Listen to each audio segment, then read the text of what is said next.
今天做一个香辣猪肝，猪肝我提前泡过血水了，加点姜、葱、芹菜，去腥效果特别好。料酒，用小火煮，一边煮一边就把这个血沫打出去，不然血沫在里边会特别的腥。四开微开的状态，我是煮了10分钟，又焖了10分钟，这样煮完的猪肝就会很嫩，直接蘸点蒜泥吃就很好吃。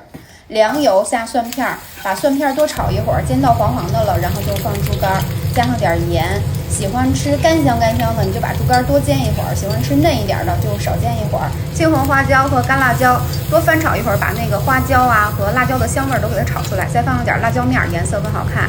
调味放糖、鸡精、生抽，用大火翻炒出香味儿。出锅前撒上点熟的孜然碎和熟芝麻。就算平时不喜欢吃猪肝的，都可以去试试这样做啊，真的很香很香，一点腥味都不会有。我觉得热着吃比凉着吃会更好吃一些，就热着吃这个猪肝吃起来还是嫩嫩的，很入味儿。